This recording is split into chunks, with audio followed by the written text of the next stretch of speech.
अयोध्या का डिस्प्यूट एक political, historical और सोशियो रिलीजियस डिबेट जो एक प्लॉट ऑफ लैंड के आगे पीछे घूमा था। और ये प्लॉट ऑफ लैंड कोई आम प्लॉट ऑफ लैंड नहीं है, ये वही प्लॉट ऑफ लैंड है जिससे 22 जनवरी को श्री राम जी का मंदिर इनॉग्रेट होने वाला है। ये plot of land city of Ayodhya Uttar Pradesh में लोकेटेड है और इस प्लॉट ऑफ लैंड के आगे पीछे एक बहुत लंबी हिस्ट्री थी। हिस्ट्री ये थी, रिवोल्ट ये था कि हिंदुओं के अनुसार ये उनके प्रभु श्री राम की जन्मभूमि थी और मुसलमानों के अनुसार यहाँ पर बाबरी मस्जिद थी जो कि बाद में तोड़ दी गई थी कुछ लोगों द्वारा। क्या थी ये कहानी, क्या हुआ था जिससे हिंदुओं का राम मंदिर यहाँ पे बना, क्या केस घूमा था। आज की वीडियो में हम इस पूरे केस की हिस्ट्री जानने वाले हैं, जिसमें राम मंदिर कैसे बना और क्या उसकी हिस्ट्री थी वो आप सबके सामने लाई जाएगी। बहुत मेहनत लगती है ऐसी वीडियोस को बनाने के लिए, लाइक शेयर सब्सक्राइब कर देना। और आज हम जानने वाले हैं एक हिस्टोरिकल दुनिया में जिसमें राम मंदिर की सारी हिस्ट्री आपके सामने आने वाली। चलिए चलते हैं।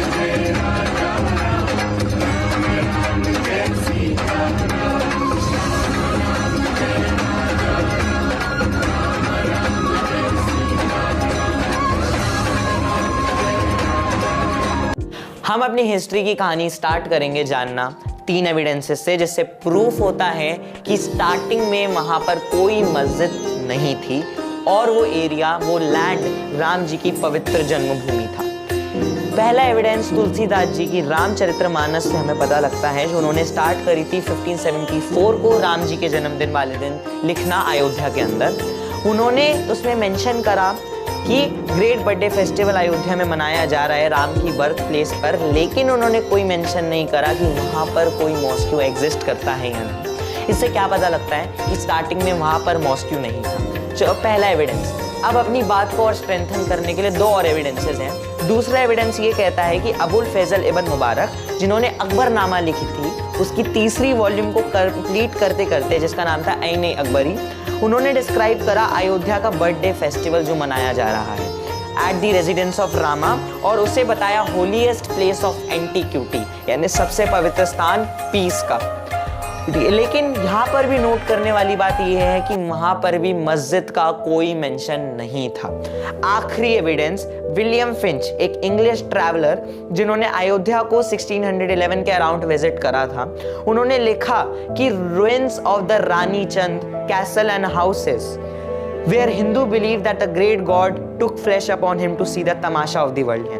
अगेन यहाँ पर भी कोई मेंशन नहीं था मस्जिद का। इससे साफ साफ पता लगता है कि वहां पर कोई मस्जिद नहीं थी। लेट मुगल पीरियड पे अब हमारी कहानी आने वाली है, जिसमें हम बात करेंगे मॉस्क्यू के पहले रिपोर्ट की, यानी मॉस्क्यू अब आ चुकी है। ये पहला रिपोर्ट दिया गया था एक किताब सहीफा ए चेहल नसाई बहादुर शाही, बहुत बड़ा नाम है लेकिन एक किताब का नाम है, जो कि लिखी गई थी 2 जनों द्वारा, एक daughter of emperor Bahadur Shah और दूसरा grand daughter of emperor Aurangzeb early 18th century में। अब इस किताब ने क्या मेंशन करा कि मॉस्क्यूज बनाए गए हैं after demolishing the temples of idolatrous Hindus situated at Mathura, Banaras और अवध। इस अंग्रेजी के एक टेक्स्ट ने हमें क्या बताया कि टेम्पल्स को तोड़कर मॉस्क्यूज एस्टैब्लिश कर दिए गए हैं, और ये अर्ली 18th सेंचुरी की बात कर रहे हैं, यानी 1700 से लेकर 1800 का पीरियड। अब इसमें अर्ली का मतलब होता है 1750 से पहले का सारा पीरियड, यानी उस समय तक मॉस्क्यूज बन चुके थे। और कैसे बने थे? हिंदुओं के टेम्पल्स को तोड़कर। ये हमारा एक चौथा एविडेंस हो सकता है कि हिंदुओं के टेम्पल्स को तोड़कर मॉस्क्यूज को बनाया गया था। लेकिन यहाँ पर अयोध्या का कोई नाम नहीं अभी तक आया है। हम अयोध्या से बात कर रहे हैं कि मॉस्क्यूज बनने लग गए थे इंडिया में और मुगल द्वारा। ये मॉस्क्यूज बने गए थे मथुरा, बनारस और अवध के टेम्पल्स को तोड़कर। बहुत इंपॉर्टेंट बात है। हिंदूज इन टूटे हुए टेम्पल्स जिनको तोड़ के मस्जिदें बनाई गई है, उन्हें सीता रसोई और हनुमान अबॉर्ड का नाम देने लग गए थे। लेकिन सबसे बड़ा ट्विस्ट है कि यहाँ पर कोई बाबर का नाम नहीं था। जैसे माना जाता है कि उन्होंने ही ये सब कुछ करा है, लेकिन यहाँ पर बाबर का कोई नाम नहीं था। और लोगों के अनुसार जो अयोध्या का मॉस्क्यू था उसे जस्टिपोज कर दिया गया था जो उन मॉस्क्यूज के साथ जो औरंगजेब ने बनाए थे मथुरा और बनारस में। क्या मतलब हुआ? जस्टपोज एक वर्ड है जो मैंने इस्तेमाल करा, इस वर्ड का सिंपल सा मीनिंग है दो या दो से ज़्यादा चीज़ों को एक साथ रख दिया जाता है ताकि हम उनका कॉन्ट्रास्ट या कॉन्ट्राडिक्शन एक दूसरे के बीच में दिखा सकें। थोड़ा लिटरेचर से इसको ज़्यादा कनेक्ट कर सकते हैं, थोड़ा आइडियोलॉजिकल टर्म्स में एक टर्म ज़्यादा यूज हो सकता है। जयसिंह दो, जिन्हें पॉपुलरली सवाई जयसिंह का नाम दिया गया था, उन्होंने लैंड को खरीदा और जयसिंहपुरास को एस्टैब्लिश करा सारे हिंदू रिलीजियस सेंटर्स में, नॉर्थ इंडिया के अंदर इंक्लूडिंग मथुरा, वृंदावन, बनारस, इलाहाबाद, उज्जैन और अयोध्या। अयोध्या का यहाँ पे मेंशन है। जो डॉक्यूमेंट्स थे इन एक्टिविटीज के, जो ये सारी जयसिंह कर रहे थे, जयसिंह 2 कर रहे थे, वो सब प्रिजर्व कर रखा है कपाट द्वार कलेक्शन में in the city palace museum in Jaipur आरनाथ। अब ये जयपुर आरनाथ कौन थे? इन्होंने इन सारे रिकॉर्ड्स को एग्जामिन करा था। उन्होंने कंक्लूड करा कि जयसिंह ने लैंड ऑफ राम जन्म स्थान को एक्वायर करा है, गैदर करा है 1717 में, और इस लैंड की ओनरशिप वेस्ट करी गई है इन द डेटी। जो हेरिडिटरी टाइटल था ओनरशिप का, उसे रिकॉग्नाइज करा गया और लागू करा गया बाय मुगल स्टेट। 1717 से ये काम चालू हो गया था। उनको एक और लेटर मिलता है गुमस्त त्रिलोक चंद से, डेटेड 1723, जो कहता था कि मुस्लिम एडमिनिस्ट्रेशन के अंदर हिंदुओं को प्रिवेंट करा जाता था एक रिचुअल बाथ लेने से सरायू रिवर के अंदर, और जो जयसिंहपुरास की एस्टैब्लिशमेंट थी उन्होंने इस चीज़ को वापस रिवर्स करके हिंदुओं को अलाउ कर दिया कि वो रिचुअल बाथ ले सकें। जो जिसुइट प्राइस थे जोसेफ टी फिंथलर, जो अवध को विजिट करे थे 1766 से 1771 तक, उन्होंने लिखा कि एम्परर औरंगजेब ने रामकोट नाम की फोर्ट्रेस को तुड़वा दिया है और वहां पर एक मुस्लिम टेंपल 3 डोम्स के साथ स्थापित कर दिया है उसी सेम जगह पर। बाकी लोग कहते हैं कि वो ही मस्जिद बाबर ने कंस्ट्रक्ट करवाई थी, लेकिन इसकी श्योरिटी अभी तक हमारे पास नहीं है। उसमें से 14 ब्लैक स्टोन पिलर्स थे 5 स्पैन ऊंचे, जो कि एग्जिस्ट करते थे इस फोर्ट्रेस की साइट पर। इनमें से 12 सपोर्ट करते थे इंटीरियर आर्केड्स मॉस्क्यू के, और जो एम्बिग्यूटी थी बिटवीन औरंगजेब और बाबर, यानी जो इनके बीच में कंफ्यूजन थी, वो सिग्निफिकेंट भी थी, परंतु इसकी श्योरिटी अभी तक हमारे पास नहीं है। जो टे फेंथलर थे उन्होंने ये भी लिखा कि हिंदूज उस स्क्वायर बॉक्स के अंदर वर्शिप करते थे जो जमीन से 5 इंचेस यानी 13 सेंटीमीटर ऊपर की तरफ उठा हुआ था, जिसको एक समय पर बेड़ी, जिसका इंग्लिश में मतलब होता है क्रेडल। और इसका कारण था, उनका उधर पूजने का क्या कारण था कि एक समय उस जगह पर एक घर होता था जहां पर विष्णु भगवान राम भगवान के फॉर्म में पैदा हुए थे।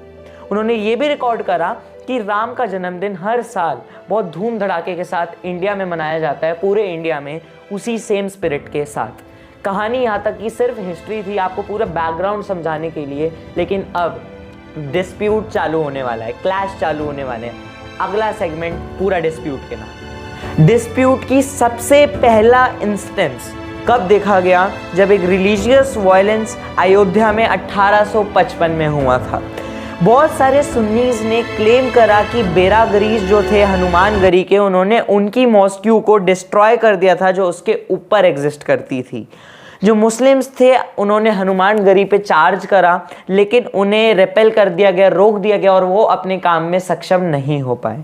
वो छुपे बाबर की मॉस्क्यू के अंदर, जो बाबर ने बनाई थी 1 किलोमीटर से भी कम के डिस्टेंस में हनुमानगढ़ी से, और जो बाबरी मॉस्क्यू थी उस पर हिंदुओं ने अटैक करना चालू कर दिया।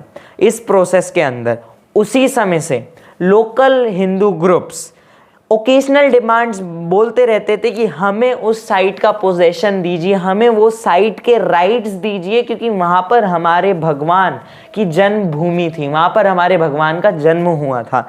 लेकिन उस समय की कॉलोनियल गवर्नमेंट ने हमें ऐसा करने नहीं दिया, जबकि उस जगह पर हम एक मंदिर बनाना चाहते थे क्योंकि वो हमारे भगवान की जन्मभूमि थी। कहा जाता है यहाँ पर इस जगह पर बोथ हिंदूज और मुस्लिम वर्शिप करते थे एक साथ मॉस्क्यू के टेंपल पे। फर्क बस इतना होता था कि मुस्लिम मॉस्क्यू के अंदर वर्शिप किया करते थे और हिंदूज मॉस्क्यू के बाहर करा करते थे, लेकिन जो कंपाउंड होता है उसके अंतराल, उसके अंदर, उसके भीतर वर्शिप किया करते थे। इसके आगे 1857 में एक ब्रिटिश एडमिनिस्ट्रेटर ने, एक अंग्रेज ने क्या करा, इस जगह पर एक रैलिंग लगा दी, यानी डिवीजन कर दी कि इस जगह पर मुस्लिम्स वर्शिप करेंगे और इस जगह पर हिंदूज वर्शिप करेंगे, ताकि कोई झगड़ा आगे ना हो। और भी आगे कहानी बढ़ाए तो 1949 में इंडिया की इंडिपेंडेंस के बाद कहा जाता है कि राम भगवान और सीता मैया की मूर्ति इसके अंदर स्थापित कर दी गई, जिससे और झगड़े बढ़े, जिसके बारे में हम आगे बात करेंगे। अब आती है इंडिपेंडेंस से एक साल पहले की कहानी। 1946 में एक ऑफशूट निकल के आया हिंदू महासभा से, जिसका नाम रखा गया अखिल भारतीय रामायण महासभा। सबसे पहली बात, ऑफशूट का क्या मतलब होता है? जब एक बड़ी संस्था से, एक बड़ी ऑर्गेनाइजेशन से एक छोटी विंग, एक छोटी ऑर्गेनाइजेशन निकल के आती है तो उसे ऑफशूट निकल के आना बोलते हैं। तो इस समय हिंदू महासभा से एक ऑफशूट निकल के आया अखिल भारतीय रामायण महासभा, जिसे शॉर्ट में ABRM का नाम दिया गया। इसने झगड़ा स्टार्ट करा, एजिटेशन स्टार्ट करा इस साइट के पोजेशन के लिए। 1949, 3 साल बाद कहानी के, संत दिग्विजयनाथ गोरखनाथ मत के, उन्होंने भी ABRM को ज्वाइन कर लिया और 9 दिन तक एक रेसिटेशन रखा, कंटिन्यूअस रेसिटेशन रामचरितमानस का, जिसके आखिरी में हिंदू एक्टिविस्ट मॉस्क्यू के अंदर घुस गए और राम भगवान और सीता मैया की मूर्तियां अंदर प्लेस कर दी।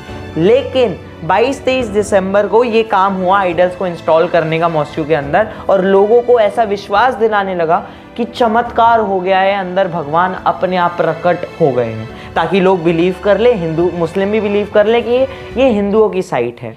जवाहरलाल नेहरू और सरदार वल्लभ भाई पटेल, उन्होंने इंसिस्ट करा, जोर दिया कि आइडल्स को वहाँ से हटा दो, लेकिन गोविंद बल्लभ पंत उन्हें हटाना नहीं चाह रहे थे और उन्होंने कहा कि इस केस में जो हिंदुओं का पोजेशन लेने का केस है राम मंदिर की साइट का, उसमें एक हमें सक्सेस मिल सकती है, लेकिन थिंग्स अभी भी एक फ्लूइड स्टेट में, यानी कुछ पक्का नहीं हुआ है कि हमें पोजेशन मिल जाएगा। अभी कहानी कच्ची पक्की है कि हमें मिलेगा या नहीं मिलेगा। एक फ्लूइड स्टेट में कंडीशन, और इस समय हजार्डियस होगा, खतरनाक होगा हमारे लिए कुछ भी कहना।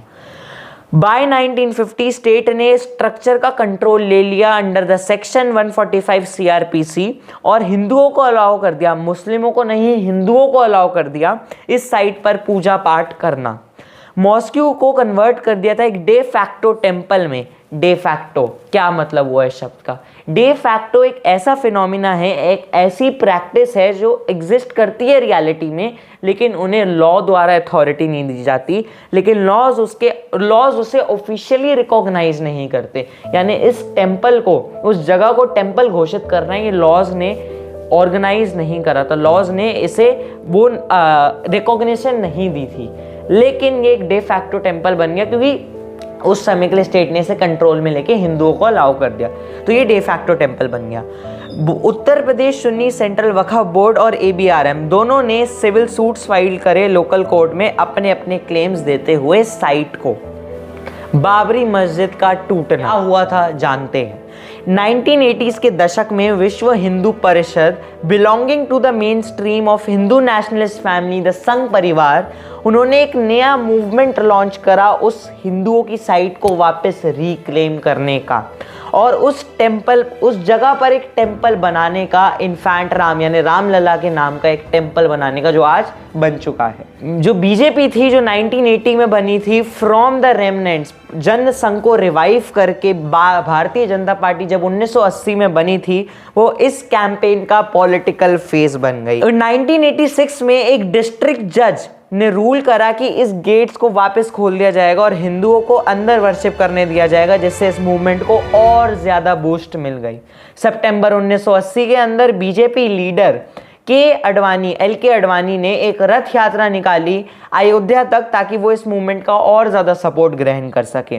और बाद में अडवाणी ने अपने मेमोइर्स में कहा है, रिकॉर्ड्स में कहा है, लिखित में कहा है कि अगर मुस्लिम्स को एक इस्लामिक एटमॉस्फेयर मक्का में दे रखा है, मक्का मदीना एक उनकी जगह है, पवित्र स्थान है उनके लिए, और क्रिश्चियंस को एक क्रिश्चियन एटमॉस्फेयर वेटिकन सिटी में दे रखा है, तो हिंदूज का एक हिंदू एटमॉस्फेयर अयोध्या में मांगना क्यों गलत है? जो यात्रा थी, इसने पूरी सिटीज में कम्युनल राइट्स, कम्युनलिज्म एक आइडियोलॉजी होती है जो लोगों को, ग्रुप्स और कम्युनिटीज को रिलीजन, एथनिसिटी और वैल्यूज के हिसाब से बांटती हुआ, जब गवर्नमेंट ऑफ बिहार ने अडवाणी को अरेस्ट कर लिया इस स्टेटमेंट के तहत, इस कम्युनल राइट्स को लाने के तहत। इसके बावजूद एक लार्ज नंबर ऑफ कर सेवक्स को या संघ परिवार के एक्टिविस्ट अयोध्या पहुंचे और उन्होंने मॉस्क्यू पर हमला करने की कोशिश करी। उन्हें रोक दिया गया यूपी पुलिस द्वारा और पार्लियामेंट्री फोर्सेस द्वारा, जिससे एक पिच्ड बैटल हुआ इनके बीच में, जहां पर बहुत सारे कर सेवक्स मारे गए। और सेंट्रल गवर्नमेंट को अक्यूज करते हुए जो वीपी सिंह लेड कर रहे थे कि सेंट्रल गवर्नमेंट कमजोर है, भाजपा ने अपना सपोर्ट विड्रॉ कर लिया और फिर से फ्रेश इलेक्शंस की डिमांड करी। इन इलेक्शंस के अंदर Bharatiya Janata party UP legislative assembly में एक मेजर सीट्स जीत गई और अपना शेयर लोकसभा की सीट्स में बढ़ा लिया। 6 दिसंबर 1992 को विश्व हिंदू परिषद और उसके एसोसिएट्स ने इंक्लूडिंग बीजेपी एक रैली ऑर्गेनाइज करी, जिसमें 1,50,000 से ज़्यादा मेंबर से वीएचपी के और बीजेपी के कर सेवक थे इस मॉस्क्यू की साइट पर। इन सेरेमनीज के अंदर स्पीचेस थी भारतीय जनता पार्टी के लीडर्स जैसे अडवाणी, मुरली मनोहर जोशी और उमा भारती। और इस मॉब, जो ये मॉबलाइजेशन हो रहा था, इसने अपना रेस्टिव और बढ़ाया through the duration of speeches और इसके बाद मॉस्क्यू को स्टॉर्म कर दिया गया, तोड़ दिया गया। जैसे हम पढ़ते हैं स्टॉर्मिंग ऑफ बेस्टाइल का केस, यहाँ पर स्टॉर्मिंग ऑफ मॉस्क्यू हो गया। मॉस्क्यू को तोड़ दिया गया शाम तक। एक पुलिस कॉर्डन वहाँ पे था जो मॉस्क्यू को बचाएगा और बहुत ज़्यादा आउट नंबर में था, लेकिन फिर भी मॉस्क्यू पर अटैक किया गया with a number of improvised tools और उसे ज़मीन पर टुकड़े टुकड़े करके ला दिया गया मात्र कुछ घंटों में। ये झगड़ा बावजूद इसके हुआ कि स्टेट गवर्नमेंट ने अपना वचन दे दिया था सुप्रीम कोर्ट को कि मॉस्क्यू पर हमला नहीं किया जाएगा। बावजूद इसके लोगों ने मस्जिद को तोड़ दिया। मोर देन 2000 लोग इस राइट्स, इन झगड़ों में मर गए फॉलोइंग द डिमोलिशन के बाद। राइट्स हुए बहुत सारी इंडियन सिटीज में, इंक्लूडिंग मुंबई, भोपाल, दिल्ली एंड हैदराबाद। 16 दिसंबर 1992 को लिबरन कमीशन, एक कमीशन बिठाया गया गवर्नमेंट ऑफ इंडिया द्वारा, ताकि वो सर्कमस्टांसेस को देख सके, उस स्थिति, उस कंडीशन को एनालाइज कर सके जिसके कारण बाबरी मॉस्क्यू को तोड़ दिया गया। सबसे लंबी कमीशन थी भारत के हिस्ट्री में ये जो चली, विद सेवरल एक्सटेंशंस। इसके बहुत सारे एक्सटेंशंस थे अलग अलग गवर्नमेंट्स द्वारा। कोर्ट ने पाया कि बहुत सारे लोग इस डिमोलिशन के अंदर इंक्लूडेड थे, इंक्लूडिंग भाजपा के नेता अटल बिहारी वाजपेयी, लाल कृष्ण आडवाणी, मुरली मनोहर जोशी और उस समय के यूपी सीएम कल्याण सिंह और प्रमोद महाजन, उमा भारती, विजय राज सिंधिया और वीएचपी लीडर्स जैसे कि गिरिराज किशोर और अशोक सिंघल, और भी बहुत सारे प्रोमिनेंट पॉलिटिकल पार्टी जो कमीशन ने दिए थे। उनमें से कुछ हैं लेट शिवसेना के चीफ बाल ठाकरे और आज के आरएसएस लीडर के.एन. गोविंदाचार्य। इन सब टेस्टिमोनीज पे रिलाय करके, सेवरल आई विटनेसेस की टेस्टिमोनीज पर रिलाय करके, इस रिपोर्ट ने कहा कि इनमें से मैक्सिमम लीडर्स प्रोवोकेटिव स्पीचेस दी थी अपनी, जिसके कारण से रैली में लोगों ने, इतने ज़्यादा लोग भड़क गए कि उन्होंने सीधा मस्जिद को जाके तोड़ दिया। लेकिन उस कमीशन ने एक बात और कही थी कि नेता इस डिमोलिशंस को रोक सकते थे अगर वो चाहते, लेकिन उन्होंने रोका नहीं। बहुत सारी मुस्लिम ऑर्गेनाइजेशंस ने अपना गुस्सा कंटिन्यू रखा इस डिस्प्यूटेड स्ट्रक्चर के डिस्ट्रक्शन के बाद। जुलाई 2005 में कहानी टेलीपोर्ट करती है, जब टेररिस्ट ने एक टेंपल जो वहाँ पे बन रहा था, मेकशिफ्ट टेंपल, एक टेम्पररी टेंपल जो उधर बन रहा था, उसे तोड़ दिया, अटैक कर दिया उस साइट ऑफ डिस्ट्रॉयड मॉस्क्यू पर। 2007 में एम.एन. गोपाल दास ने, उस समय के हेड जो थे राम टेंपल के, उन्हें फ़ोन कॉल्स आए जो उन्हें धमकी दे रहे थे उनकी डेथ के। बहुत सारे टेरर अटैक्स हुए बैंड जिहादी आउटफिट्स जैसे लोगों के द्वारा, जैसे इंडियन मुजाहिदीन। उन्होंने कहा कि बाबरी मस्जिद का डेमोलिशन एक एक्सक्यूज था टेररिस्ट अटैक्स का। बोर्ड फॉर डिक्लेरेशन और पोजेशन ऑफ साइट, यानी अब साइट का पोजेशन किसके पास जाएगा और उसके राइट्स किसके पास जाएंगे। कहानी अब हाई कोर्ट तक पहुंच गई है। इलाहाबाद हाई कोर्ट का बेंच, जिसमें जस्टिसेस एस.यू. खान, सुधीर अग्रवाल और डी.वी. शर्मा थे, उन्होंने इस केस को अप्रैल 2002 से सुनना शुरू कर दिया, जो कि उन्होंने कहा कि ये केस 2010 तक कंप्लीट हो जाएगा। 2003 में आर्कियोलॉजिकल सर्वे ऑफ इंडिया ने कोर्ट ऑर्डर्ड सर्वे किया ताकि वो डिटरमाइन कर सके कि यहाँ पे एक राम का टेम्पल था या नहीं। आगे बढ़े तो उन्हें पता लगा कि राम भगवान का टेम्पल यहाँ पर था और उसे तोड़कर ही मस्जिद बनाई गई थी, लेकिन ये बात मुसलमानों को हजम नहीं हुई, वो नहीं माने इस बात पर। आगे बढ़े तो सुप्रीम कोर्ट ने प्ली यानी रिक्वेस्ट कैंसिल कर दी, मना कर दी। हाई कोर्ट कह रहा था कि इस केस को पोस्टपोन कर देते हैं, लेकिन सुप्रीम कोर्ट ने इस डिमांड को मना कर दिया और उन्होंने कहा कि केस खत्म करो जल्दी। इसी के बाद सुप्रीम कोर्ट के आगे किसी की नहीं चलती, तो हाई कोर्ट ने क्या कहा, इस जो डिसीजन लिया था सुप्रीम कोर्ट ने, उसके बाद 30 सितंबर 2010 को इलाहाबाद के हाई कोर्ट ने 3 मेंबर बेंच बनाई, जिन्होंने कहा कि डिस्प्यूटेड लैंड को 3 पार्ट्स में बांट दिया जाएगा। पहला, जो रामलला की आइडल थी वो उस पार्टी के पास जाएगी, जो वो लैंड था जहाँ पे रामलला की आइडल थी वो उस पार्टी के पास जाएगी जो रामलला विराजमान को रिप्रेजेंट कर रहा था। निर्मोही अखाड़ा सीता रसोई और राम चबूतरा के पास जाएगा और उत्तर प्रदेश सुन्नी सेंट्रल वक्फ बोर्ड को बाकी सारा लैंड मिल जाएगा। जो कोर्ट था उसने ये भी कहा, जो स्टेटस मिला है इन तीनों साइट्स को, इन सारी साइट्स को कि डिस्प्यूटेड लैंड का, ये स्टेटस बना रहना चाहिए। तीनों पार्टीज ने इस डिवीजन के अगेंस्ट काफी ज्यादा अपील करी सुप्रीम कोर्ट से। 9 मई 2011 को सुप्रीम कोर्ट ऑफ इंडिया ने हाई कोर्ट के ऑर्डर को रोक दिया जो कह रहा था कि इन तीनों को बांटेंगे, जो पूरे लैंड को 3 पार्ट्स में बांटेंगे। ऑर्डर सुप्रीम कोर्ट ने मना कर दिया और कहा कि ये स्टेटस जो पुराना था वो ही मेंटेन करके रखना है। 6 अगस्त 2019 को 5 जज कॉन्स्टिट्यूशन बेंच, जो chief justice Ramjan Gogoi head कर रहे थे सुप्रीम कोर्ट ने, उन्होंने कहा कि फाइनल हियरिंग स्टार्ट करते हैं इस केस की। फाइनल हियरिंग 6 अगस्त 2019 से 16 अक्टूबर 2019 तक चलेगी, ऐसा सुप्रीम कोर्ट ने आदेश दिए। जो बेंच था उसने फाइनल जजमेंट्स रिजर्व करी और ग्रांट करा 3 दिन इन तीनों पार्टीज को कि रिटर्न नोट्स फाइल करे और इश्यूज को नैरो डाउन करे जिस पे कोर्ट डिसीजन दे सके। फाइनल जजमेंट सुप्रीम कोर्ट की 9 नवंबर 2019 को हुई और सुप्रीम कोर्ट ने कहा कि इस लैंड को ट्रस्ट को दे दिया जाएगा जो हिंदू टेंपल यहाँ पर बनाएगा, और उन्होंने ये भी कहा कि ऑल्टरनेट यानी उस जमीन पर ना देकर किसी और जमीन पर उन्हें 5 एकड़, मुसलमानों को 5 एकड़ का लैंड दे दिया जाएगा मस्जिद बनाने के लिए। कोर्ट ने कहा कि इस वर्डिक्ट में निर्मोही अखाड़ा एक शेबेट नहीं रहेगा, ये डिवोटी नहीं रहेगा डेटी रामलला का, और अखाड़े के सूट को बाहर कर दिया जाएगा लिमिटेशन द्वारा। क्या मतलब, वो शेबेट वर्ड का यानी सेवा यात में नहीं रहेगा। आगे चल के सुप्रीम कोर्ट ने 18 पिटिशन को डिसमिस कर दिया जो कि रिव्यू सीक करना चाह रहे थे इस वर्डिक्ट पे, जो 12 दिसंबर 2019 को हुआ। और आखिरी डेट 5 फरवरी 2020 को गवर्नमेंट ऑफ इंडिया ने एक अनाउंसमेंट कर दी कि एक ट्रस्ट उस डिस्प्यूटेड लैंड को, जो अब डिस्प्यूटेड नहीं रहा, वहाँ पर राम मंदिर बनाएगा। उन्होंने एक ऑल्टरनेटिव लैंड उन्हें दे दिया मुसलमानों को धनीपुर अयोध्या के अंदर ही, ताकि वो वहाँ पर मॉस्क्यू बना सके और टूटी हुई बाबरी मस्जिद को रिप्लेस कर दिया जाए। इस केस में हमने बहुत पुरानी कहानी से स्टार्ट कर आज आ गए 5 फरवरी 2020 को, और अगर और फास्ट फॉरवर्ड करें तो 22 जनवरी 2024 को फाइनली राम मंदिर बन के तैयार होने वाला है। राम मंदिर बन चुका है, उसका इनॉग्रेशन होने वाला है। उस दिन लोग दिवाली मनाने वाले हैं। इस स्टोरी से, इस हिस्ट्री से, मैं कहता हूँ ये स्टोरी नहीं है, ये एक ऐतिहासिक इवेंट है हमारे लिए। जैसे हम मुगल्स की हिस्ट्री पढ़ते हैं और ये सारी हिस्ट्री पढ़ते हैं, इस हिस्ट्री को भी हमें पढ़ाना चाहिए। और ये हिस्ट्री कितनी इंटरेस्टिंग लगी आपको समझ आया सब, यानी आपको कैसा लगा।